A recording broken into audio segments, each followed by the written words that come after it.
बिहार में अवैध बालू खनन को खेल फिर से सुर्खियों में है। किशनगंज जिले के डोंक नदी में बिहार सरकार की सख्ती और बार बार चेतावनी के बावजूद बालू माफिया दिन दहाड़े अवैध खनन में जुटे हैं।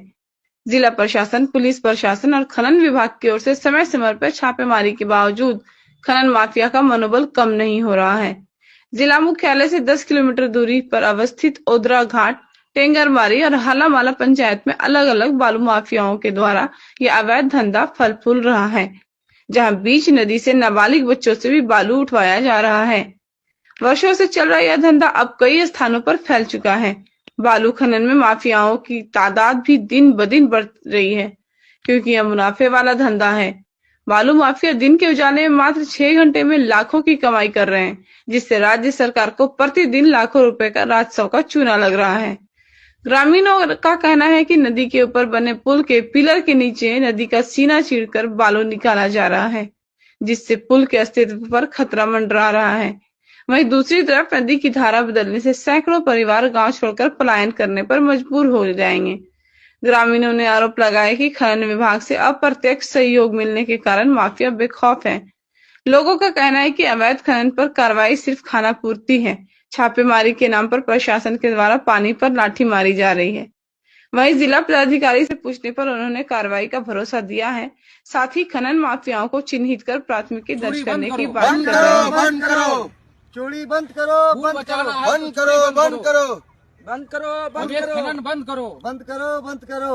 नुकसान है अवैध खनन से, ये बालू चोरी से। हम लोग का गांव इसमें है, कटाव का कगाड़ में है। ये रोड है, रोड भी इससे पहले कट चुका है। हम लोग राबिस देके, बेड मिसाली देके रोड को बनाए हैं, फिर दोबारा कटान को भरे हैं, लेकिन फिर ये लोग बालू काट के ये कटान का कौन सा गांव है और कहाँ से ये हो रहा है? टेंगरमारी गांव है, बेलवा पंचायत है। और ये पुल के इर्द गिर्द में ये लोग बालू काट रहा है, जस्ट पाया के नीचे बालू काट रहा है। ऐसे में तो हम लोग का पुल, विधानसभा में भी सवाल हुआ, छापेमारी हुआ, फिर भी डर नहीं है? नहीं, ये लोग को कोई डर नहीं है। ये लोग का कहना है कि जिसको लिख के देना है, जहाँ लिख के देना है, लिख के दे सकते हैं। तो हम लोग जिला पदाधिकारी से ये अपील करते हैं कि हम लोग का मांग को सुना जाए और ये सब चोरी जो है बालू माफिया के खिलाफ सख्त सख्त कार्रवाई किया जाए, गांव को बचाया जाए, गांव को बचाया बालू माफियाओं से। बालू माफिया क्या हाल होगा? बहुत बुरा हाल होगा। आने वाला टाइम में हो सकता है ये गड्ढा से हो सकता है कि नदी इधर से निकल जाए। हम लोग को बहुत नुकसान है, खेती में बहुत नुकसान है। यहाँ का आदमी खेती नहीं कर पाता है। और ये पुल है हम लोग का, ये पुल हम लोग का मतलब समझ लीजिए कि ये गांव और ताराबाड़ी गांव, 2 गांव मिला के लाइफ लाइन है। लाइफ लाइन यही है। ये टूट जाने से हम लोग का जो भी है सब खत्म हो जाएगा, संपर्क टूट जाएगा। ना हम लोग मुख्यालय से उस पार जा सकते हैं, ना उस पार से आ सकते हैं। फायदा है, ये एक दिन में कम से कम 50,000 से 1 लाख टका दिन कमाता है। इसीलिए ये लोग माफिया सब गांव को, आदमी को लेके चपेट में लेके फुल धौसा धसा करके धमकी उमकी दे करके बालू काटता है। उसका बाद कम इनकम इन लोग का नहीं भी होगा तो कम से कम 1 लाख टका दिन है। और ये लोग छोड़ने का नाम नहीं। इससे पहले कितना छापामारी हुआ है आप लोग तो जानबे कर रहे हैं, बाकी न्यूज में भी। कौन लोग है ये लोग? कौन लोग है ये लोग यहीं का अगल बगल का। कौन है बालू माफिया? बालू माफिया यहीं का है, सब बगल का ही है। जैसे बिलवा का है, टेंगरमारी का है, यही। तो इन लोग पर प्रशासन एफआईआर भी नहीं हो रहा है? नहीं कर रही है? कुछ नहीं होता है। क्या होना चाहिए? इसमें कार्रवाई होना चाहिए। हम लोग मांग करते हैं कि सजा से सजा, सबसे ज्यादा सजा होना चाहिए। इतना ही मांग करते हैं हम लोग। क्या नाम? मेरा नाम नवाजी सालम है। जाली का छन्ना बनाता है, उसमें डूब के उसके बाद बालू उठाता है। थर्माकोल, बत्ती और प्लास्टिक बांस से बनता है। सब फेंका हुआ है उधर नीचे, सब रस्सा नीचे फेंक दिया है अभी बनाते। और 2 नाव तो नीचे भी है। बालू लोडिंग है उसमें। इसमें 3 गाड़ी आएगा, उसमें 2 गाड़ी आता है जो नीचे बालू लोडिंग किया हुआ है। तो ये दिन दहाड़े इस तरीके से बालू निकालता है, तो इन लोग का डर नहीं है प्रशासन का? नहीं, डर नहीं है। इन लोगों को कुछ डर नहीं है। आज काट के जाएगा, फिर कल बना लेगा दूसरा। इन लोगों के ऊपर एफआईआर होना चाहिए। हम लोग का मांग यही है। लेकिन ये लोग धमकी देता है ना, बाद में बोलता है हम लोगों का बाप दादा का जमीन है, रास्ता बंद कर देंगे। ये नुकसान क्या है इसका? नुकसान तो बहुत है। एक कटाव हो रहा है इधर, पूरा गांव कट जाएगा। कितना? पूरा गांव कट जाएगा। अगर इस साल अगर बंद नहीं किया है लोग तो पूरा गांव कट जाएगा। कौन कौन गांव है इस पार? इस बार 2 गांव है, टेंगरमारी, ताराबाड़ी। कितने आबादी है? अलग अलग हो जाएगा, 20 से नहर हो जाएगा। कितनी आबादी है इस गांव में? यहाँ कम से कम 5-10 हजार आबादी है।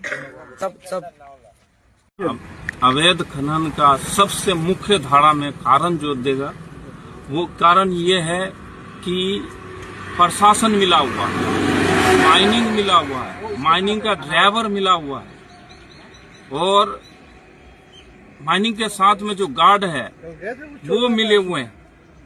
जितना चोरी, जितना अवैध खनन होता है और अधिकारी का पावर से ही होता है, नहीं तो यहाँ प्रशासन अगर थाना, पुलिस, माइनिंग अगर टाइट हो जाए, एक टुकड़ी बालू छतरगाछ से या खरखड़ी से या वदरा से किशनगंज नहीं जा सकता। यहाँ के अधिकारी लोग शामिल हैं। अधिकारी के मार्फत बिना किया है। अधिकारी का भाई साहब हम आपसे कह रहे हैं कि एक टोकरी 1 किलो बालू नहीं जा सकता है। सबसे पहले तो सरकार का नुकसान हो रहा है, राजस्व पुल का, कलवट का नुकसान हो रहा है, गांव का गांव बह रहा है, सब तो नुकसान है। तो छापेमारी जो होता है यह दिखावा है। छापेमारी एक तरीके का जो है वो कहते नहीं, क्या सुरजापुरी भाषा में कहते हैं, ठिका पुराने वाला काम है, दिखावटी के लिए। रात भर ले रहे हैं, झोला में ले रहे हैं और दिन में दिखावटी के लिए आए, 2 ठो अपना बांस बत्ती, उठा के लेके गए। क्या कहते हैं उसको, थर्माकोल, उसको हाय हूं कर दिए, हो गया। क्या मांग कर रहे हैं? ये एकदम बंद होना चाहिए और हर हालत में बंद होना चाहिए और इसका सबसे पहले तो जिम्मेवारी लें। जो अवैध खनन जो हो रहा है, तो जो खनन विभाग में जो अधिकारी है उनकी मिली भगत से हो रहा है। शुभ नाम आपका? मोहम्मद इसराइल। बेलवा में कुछ दिन पहले भी पूर्व में भी वहाँ पर रेड किया गया था और हम लोग लगातार उसमें टीम यहाँ पर जा रही है। अभी कुछ देर पहले भी एक और टीम को हम लोगों ने भेजा है और लगातार हम लोग जैसे ही सूचना मिल रही है हम लोग तुरंत वहाँ पर टीम भेज के वहाँ पर जाँच करवाते हैं। और पूर्व में भी हम लोगों ने कुछ नावों को भी डिस्ट्रॉय किया था और आने वाले समय में जब भी हम लोगों को ऐसा रेड के दौरान पता चलता है हम लोग लेकिन इस पर कार्रवाई करेंगे। जो भी माफिया है इनको चिन्हित करके इस पर प्राथमिकी का भी कोई हम लोग लगातार कार्य कर रहे हैं। जैसे ही मिलता है हम लोगों को, जिसमें कोई भी हम लोगों को लीड, उस पर हम लोग निश्चित रूप से कठोर कार्रवाई उस पर की जाएगी।